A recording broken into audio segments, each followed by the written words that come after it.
even when we reap what we sow, the goodness of God is so evident in this story.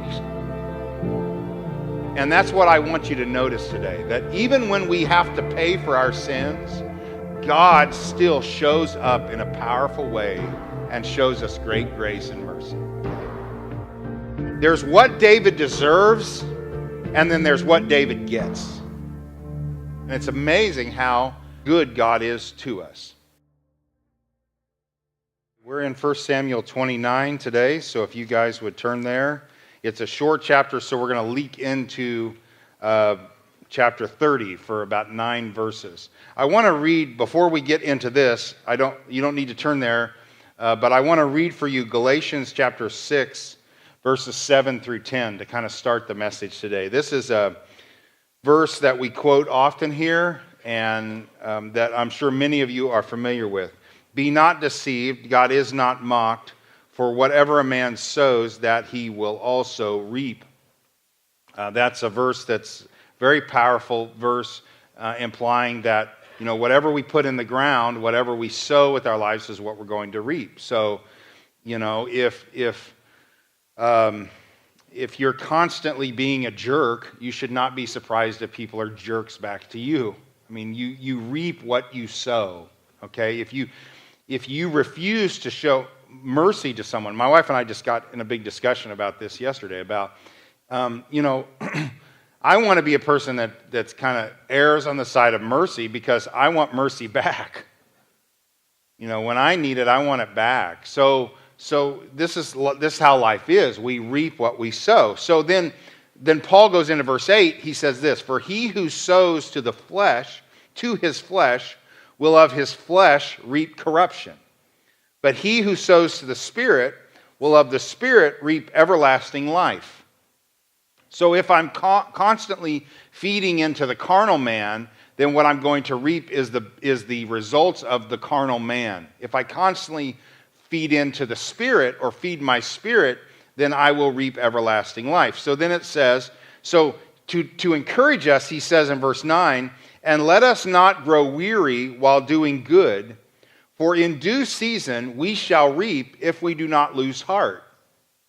So a lot of times, we have several farmers in the church, and they plant seeds, and sometimes they plant seeds in the fall, and they do not see the fruits of it till the spring. Well, man, the fall to the spring can seem like an eternity, doesn't it? Doesn't it seem like winter was like 9 years ago? It does to me anyway, But what are we going to be doing in 6 months? Griping about how cold it is, right? We'll forget how hot it was today and we'll be griping. That's kind of how we are. And that's how life can seem so long, but yet it's so short. And so he says, look, don't quit, don't give up. Keep sowing to the Spirit, because it will reap spiritual things. It will reap positive things. But a lot of people give up because they want the get-rich-quick thing. They want the immediate results, It's like you start your diet on Monday, you haven't lost 10 pounds by Wednesday, so you give up. How many of us in the room have done that before? Okay, good. 2 of you. All right, and the rest of you are lying. All right. But that's the truth, though. We want the immediate results, but that's not life. Life is you sow and you sow and you sow and you sow, and then a year from now or 2 years from now or 3 years from now, you may reap the benefits of it. It takes a lot longer to get the results sometimes than I think that we expect. We want things immediately because we're used to that in our culture, but that's not life. You plant and you plant, and then maybe 6 months, maybe a year, you'll see the results of it. Okay. And then he kind of concludes this whole section by saying, therefore, as we have opportunity, let us do good to all, especially to those who are of the household of faith. In our text today, in 1 Samuel 29, David is reaping what he has sown. Okay? What has he reaped? What has he sown, so to speak? Well, David, a year and a half ago, basically gave up on God. I don't want to say that he walked away from the faith, because he didn't walk away from the faith, but he walked away from God's plan for his life. He gave up on God. He basically said, Saul is going to kill me. God cannot sustain me, so I have to go to the Philistines. I have to go to this guy called Achish, and he will protect me. Not God will protect me, he will protect me. And so he really, what I would call, what a lot of people go through is he backslid. We use that term. He kind of fell back in his faith. Well, what happens in 29 is he is reaping. Now he is reaping what he has sown in his actions. All right? Now, I do not want you to leave today discouraged. I want you to be actually encouraged because of the fact that even when we reap what we sow, the goodness of God is so evident in this story. And that's what I want you to notice today, that even when we have to pay for our sins, God still shows up in a powerful way and shows us great grace and mercy, okay? And that's what we see in this text. Because there's what David deserves, and then there's what David gets. And they're two totally different things. And there's what you and I deserve. This is what we have sown, so this is what we should reap. But then there's what we get. And it's amazing how good God is to us. All right, so chapter 29 is the Achish, the leader of the Philistines, is now going to fight the Israelites. And he wants David to fight with him. So this puts David in a bad spot, right? Because David is now going to fight his own countrymen. If he fights his own countrymen and he kills one Jew, he's going to have a hard time being the next king. So he's in a bad spot. And that's where we pick up in verse 1. Then the Philistines gathered together all their armies at Aphek, and the Israelites encamped by a fountain which is in Jezreel. And the lords of the Philistines passed in review by hundreds and by thousands, but David and his men passed in review at the rear with Achish. Then the princes of the Philistines said, "What are these Hebrews doing here?" Okay, so this is not Achish, but Achish's generals said, "What are these Hebrews doing here?" And Achish said to the prince of the Philistines, Is this not David, the servant of Saul, king of Israel, who has been with me these days or these years, and to this day I have found no fault in him since he defected to me? So he said, "Why are these Hebrews here?" And Achish says, "Well, it's David, and David's been living with us for a year and a half, and he's been nothing but an honorable citizen." Now, we know the real story, right? What's the real story? He's been lying to him. Remember? See, Achish thinks that David's been going out and fighting a bunch of Jews.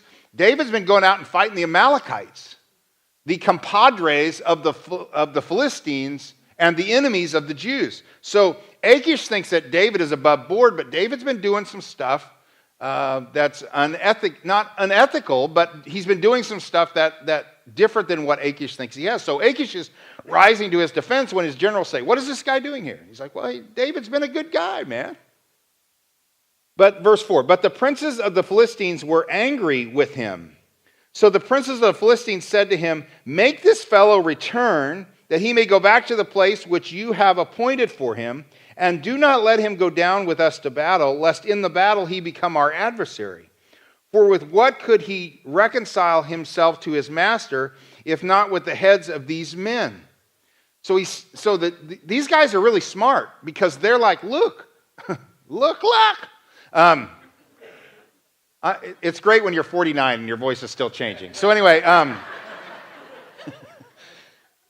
he said these guys are intelligent in that they say, when pressure happens, the real David's going to come out. And they say, what he's going to do is he's going to turn on us.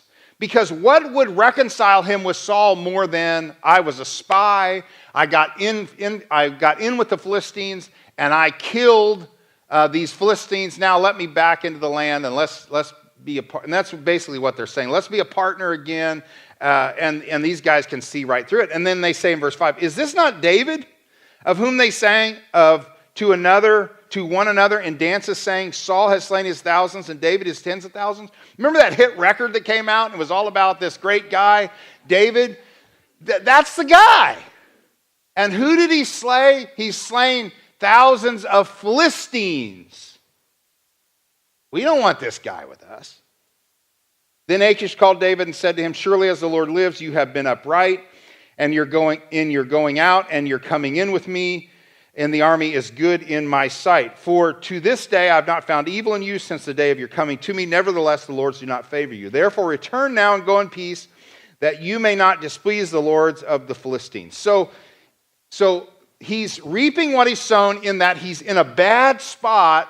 He's in a bad position. But I want you to notice, first of all, that when you begin to reap what you sow, I want you to notice God's mercy. And that's what we see here. That's the first point in the notes today. Notice God's mercy. God, if he is anything, is a God of mercy. And we see that in the cross, right? We see it in even what David wrote in Psalms 103 and verse 10. He has not dealt with us according to our sins, nor punished us according to our iniquities. That's an amazing verse right there. So, even when I am suffering the consequences of my sins, God still is merciful to me and does not give me everything I deserve. And he does not give, what David deserves here is David deserves to have to go and fight the Israelites.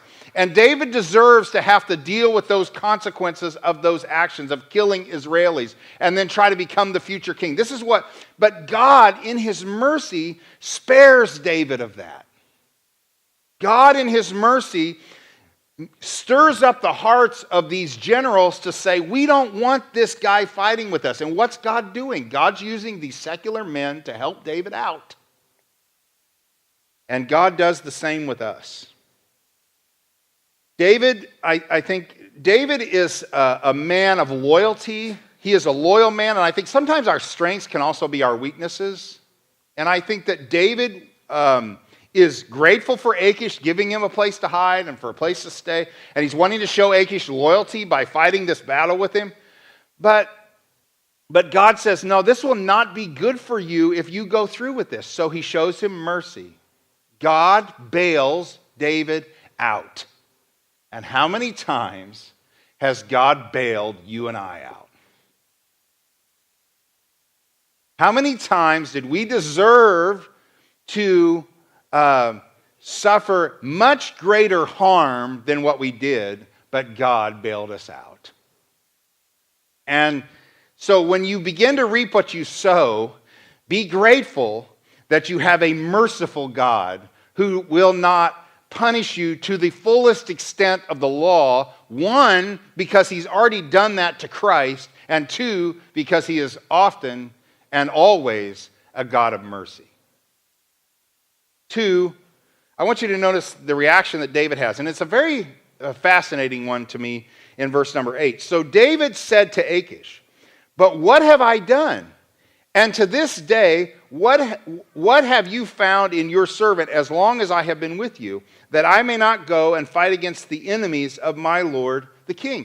David appears to be protesting the fact that he's getting an out. This is fascinating to me. Because it's like God opened this door so David could be cleared of his mistakes, and David's like, nope, don't want to walk through it. And so we laugh at that, but are we not the same way?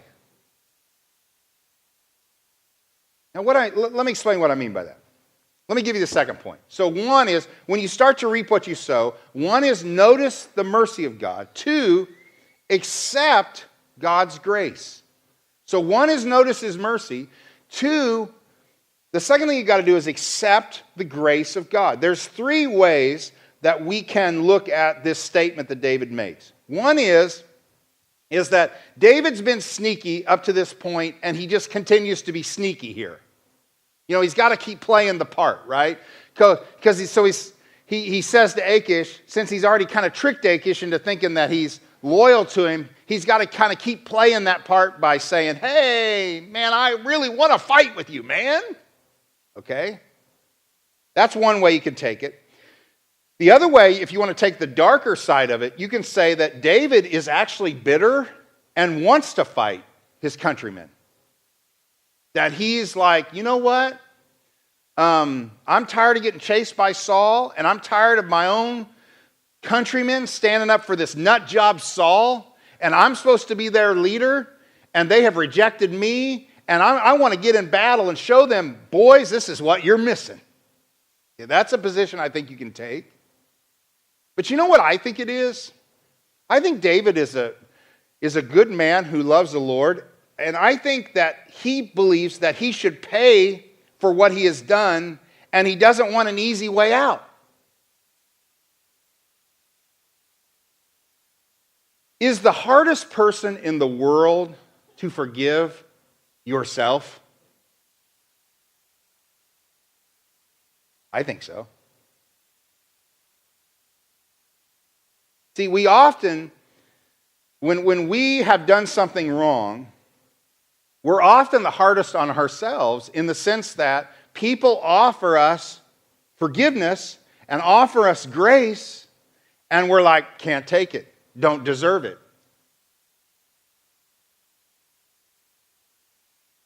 If I could tell you something today, forgive yourself because God has forgiven you.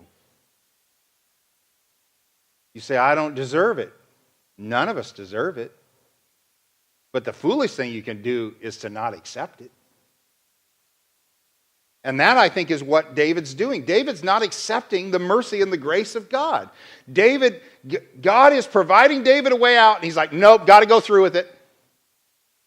Got to suffer the consequences of it. You know,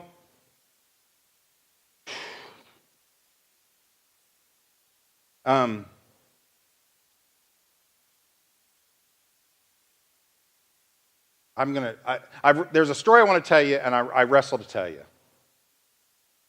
Because I'm afraid people will use it against me. But, you know, I've been pretty transparent with my, I guess, my personal struggles as far as like, you know, sometimes not making the best purchases. I'm a materialist, so I like materialist things, so I'll go into debt to have something I want, and I don't necessarily need it. So I've been pretty honest about that. And, you know, I've had a couple of guys who have helped me out personally, like have given me substantial sums of money because they see what I'm trying to do to get out of debt, and they want to help me. And I have a problem with that. Because it's like, okay, every mistake that I've made financially, I need to pay for with my own sweat and blood for the rest of my life. So I've had several people help me out substantially financially. So I went to a friend of mine recently, and I said, look, I had this guy give me a pretty good amount of money, and I don't know what to do with it. And he looked at me, and this was his advice: cash the check. Are you with me? But I don't deserve this money. And he's like, cash the check. Do you understand what I'm saying? Because it's like I've made the mistakes, and somebody else wants to try to help me out. I think my own pride resists that and doesn't want to accept that. I think that's what David's doing here, right? God's saying, man, I'm opening you a door. I'm giving you a way out. And David's like, no, I need to stay and fight. And that's just David being unwilling to forgive himself. And if I could tell you one thing, it would be forgive yourself, and accept the grace of God. So let's see what happens. Verse 10, now therefore rise early in the morning. Verse 9, then Achish says to David, I know that you are good in my sight as an angel of God. Nevertheless, the princes of the Philistines have said, he shall not go up with us to battle.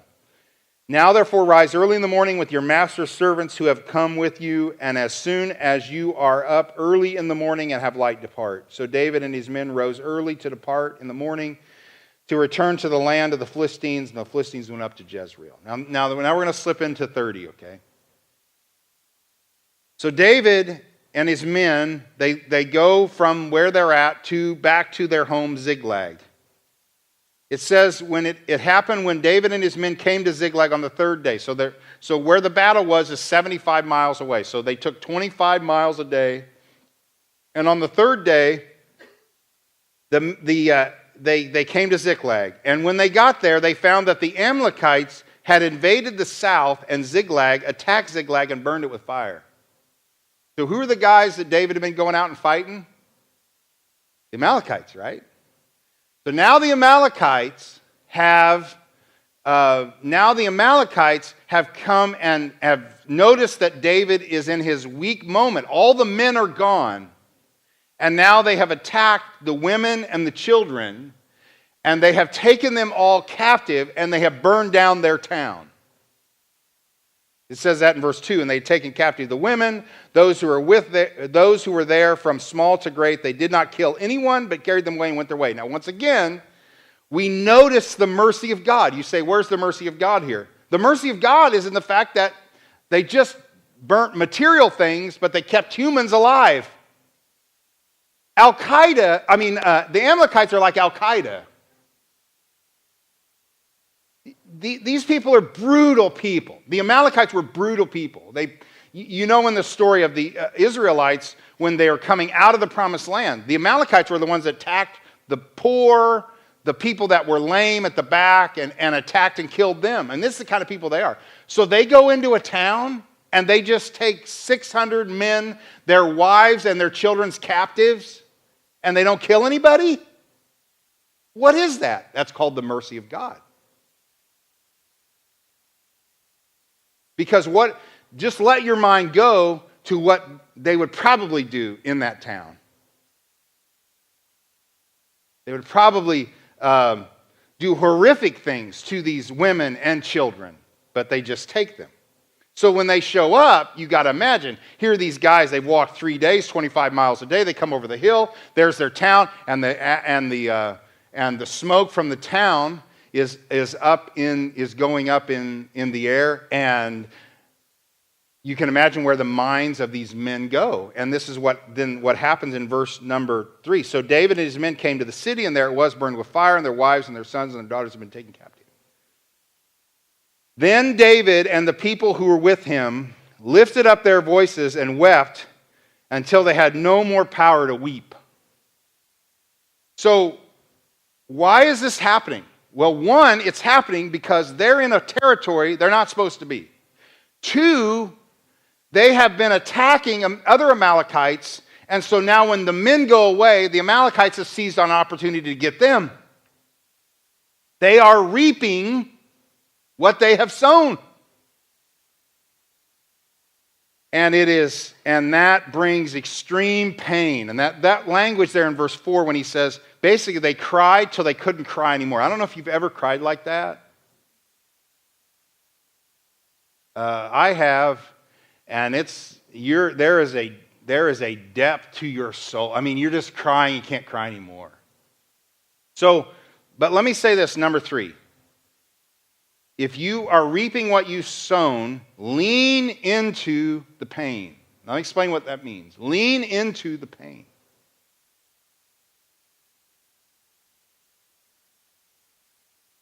I'm going to make a statement that it's going to sound really weird to you. Life would be miserable without pain. I actually heard a story this week. In America, there's only one place in America that we actually kind of deal with leprosy now. It has a different name for it now. But there's only one place in America where that is they're dealing with that kind of sickness or that kind of disease. And there's a guy that had the opportunity to go speak at that, and he met with the man who kind of oversees that area, and he says, we don't understand the value of pain. See, the problem with leprosy is that they don't feel anything. So imagine yourself kind of, your stove's on, and you've got one of those stoves like we have that's just, it's just a solid top, and you only know it's hot when it's red, Imagine if you had your hand on the stove, somebody turned the stove on, you couldn't feel that. You just stuck your hand, left it there. What would happen to your hand? It would disintegrate. But what happens is you do what we do, which is you put your hand on the stove's hot, you pull your hand back. So you may burn your fingers, but you don't lose your hand. So pain's a beautiful thing in that it keeps us from, small amounts of pain keeps us from greater pain. I would love to say that everybody in this room, they hear the Bible and they go out and they live it, and that's how we learn how to do the right thing. But the reality is, how most of us learn the Bible? We do the opposite thing that the Bible says. And so God disciplines us, and then we go, that hurts. It's more comfortable doing it God's way, right? So pain is a good thing in that it keeps us from greater damage. And this is what I believe. The key to life is learning from the lower degrees of pain. Let pain change you for the better.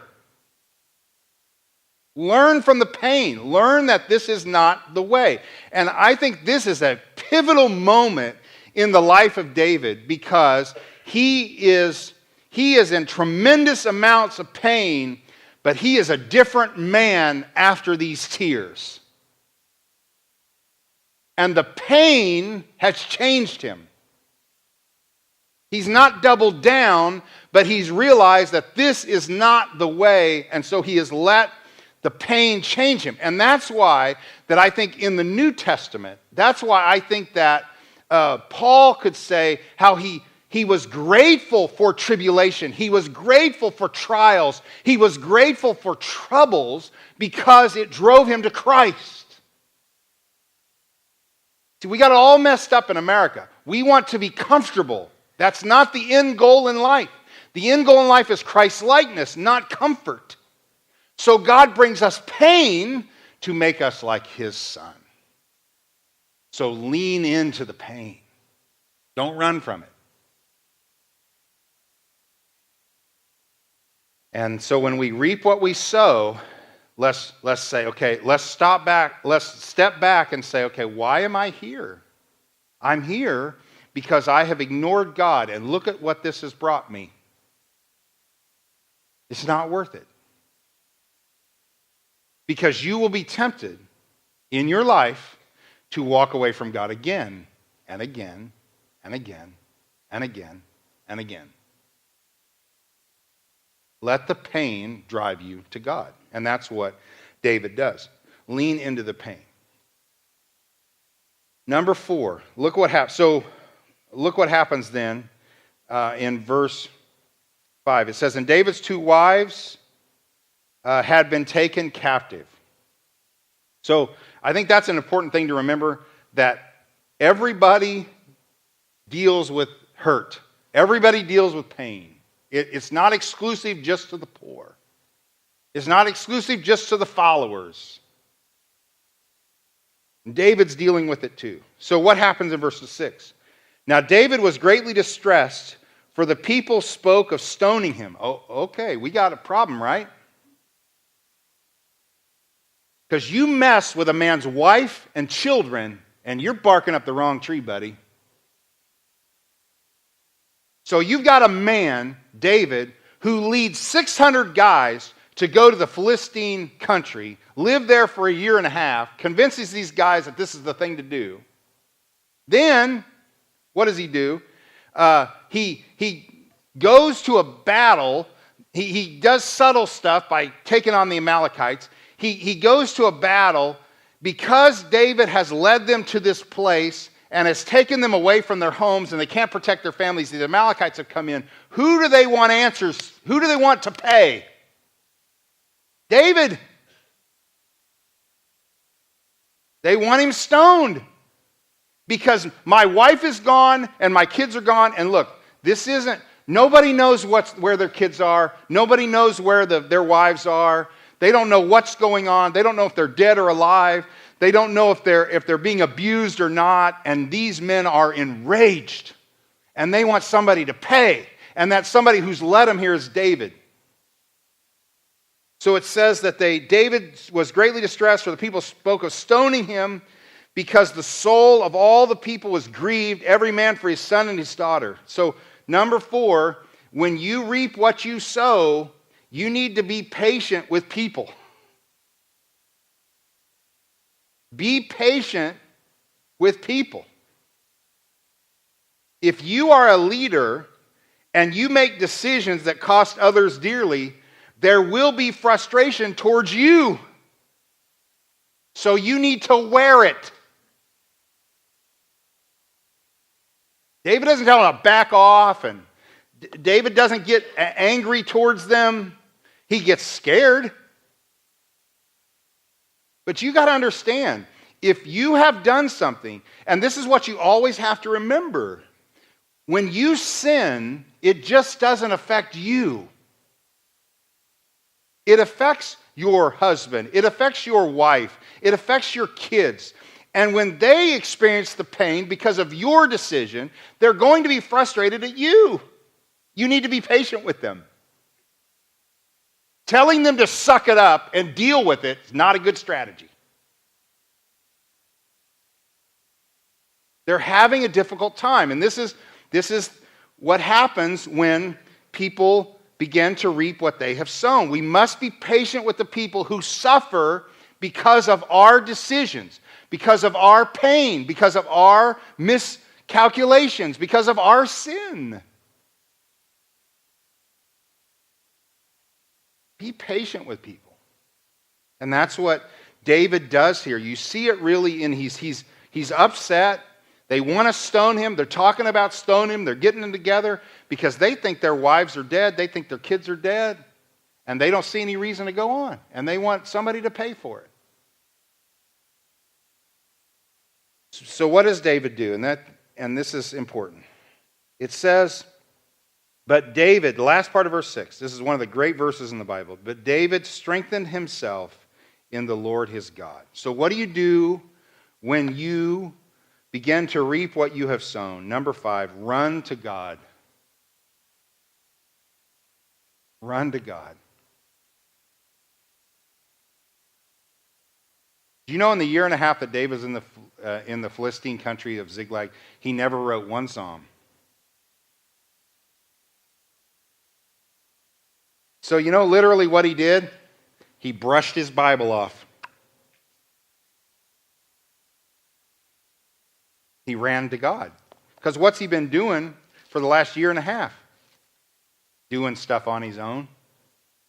Figuring it out on his own.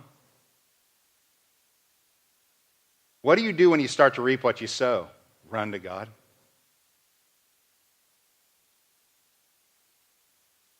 When all else fails, he looked to God. And isn't that where we should have been looking in the first place? He dusted off his Bible and he went back to church. So what does he do in verse 7? Then David said to Abiathar the priest, Ahimelech's son, bring the ephod here to me. And Abiathar brought the ephod to David. So David inquired of the Lord, saying, shall I pursue this troop? Now, you say, okay, this is like a no-brainer, right? But this is important. So this leads to point number 6.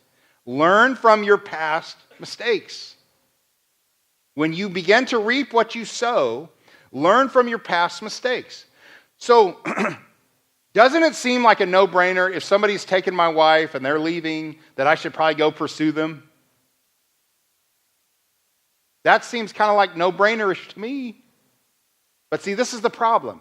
David spent the last year and a half doing a bunch of stuff that he thought was no-brainerish. That's not even a word, but just go with me on it, okay? You understand what I'm saying? Like, this is the logical thing to do. So the logical thing to do is, I'm just going to do this because this is what logic tells me to do. But David says, you know what? Been doing that for a year and a half, and it's led me to this place. Not anymore. So what's he going to do? He's going to pray about everything before he does anything. Aren't we told to do that in the Bible? Pray always. So what does he do? He calls Abiathar the priest in, and he says, so David inquired of the Lord, saying, shall I pursue this troop? Shall I overtake them? He answered, pursue, for you shall surely overtake them, and without fail recover all. So this is the big lesson for all of us. You know, when we are usually reaping what we have sown in a negative way because we have ignored God.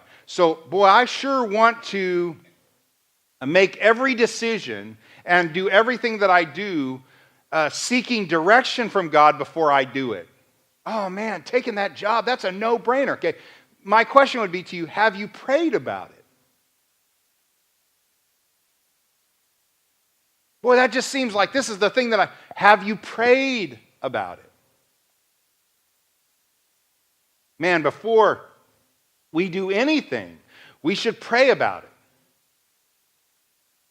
And this is David learning from his mistakes.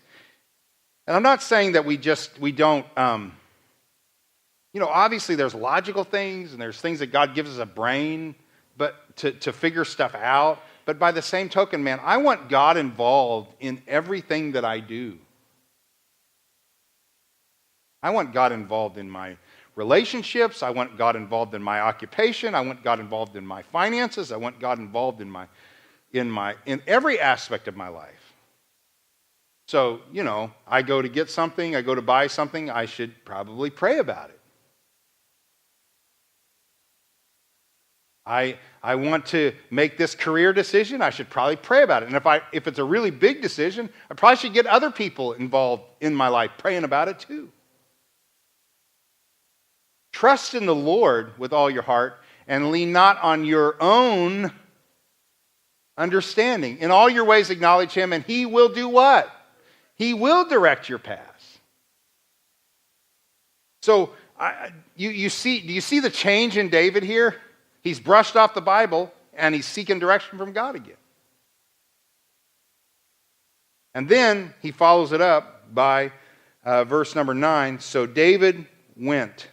Number 7, what do we do when you begin to reap what you have sown? Do what God says. Run to God, learn from your past mistake, and then do what God says. Obedience is the key. Obedience to God is the key moving forward here. This is, like I said, this is not a sermon to bring condemnation on you. I do not want that because God, even in paying for our sins, he shows us great mercy and grace. So what I've got to learn to do is look for the mercy of God, even in the punishment that I receive. And then when I'm offered an out, when God gives me a door, I don't want to be like, no, can't walk through it. Man, I want to accept the grace of God. But then I got to understand that my actions may bring pain, so I want to lean into that pain, and I want to learn from that pain, and I want to see that, okay, maybe God allowed me to do this little thing to keep me from greater pain. And when my sin then has effects on other people, man, I want to have patience with those people because they're going to be frustrated. They're going to be angry at me. They're going to be disappointed in me. So I want to be patient with them. And man, when I am reaping what I have sown, I don't want this to cause me to run from God, but run to God. And then when I go moving forward, I want to learn from my past mistakes that I've made. Okay, what got me in this mess? Well, I did a bunch of stuff that God never sanctioned at all. God, he never prayed one time about, God, should I go to the Philistine country? He just did it because it was the logical thing to do.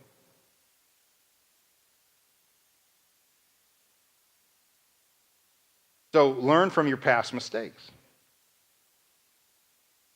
Years ago, I was offered a job in Florida in the middle of the winter. Let me tell you, I did two things. One, never even prayed about it. Two, never even asked Karen what she thought. Walked in the house one day and said, we're moving to Florida. She said, what? And probably one of the dumbest decisions I ever made. Just was like, this is what we're going to do, and this is what I want to do because I want to do it. Karen's like, okay, you're the leader.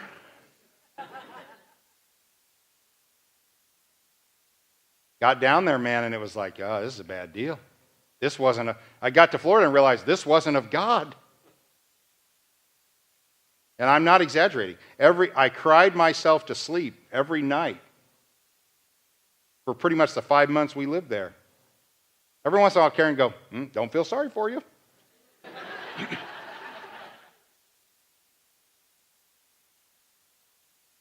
Didn't ask me about it, didn't pray about it, just said it's what you want to do because it's all about you. But I'm grateful for that experience because the issue is not, I can't go back and change that experience, but did I learn from that experience? And and that's why I can't live in regret over making that decision, but I can learn from it, and so can you. You can't change what's happened in the past, but can you learn from it? Sure you can. So you learn from it, and you run to God, and you learn from your past mistakes, and then when God says do something, you do it.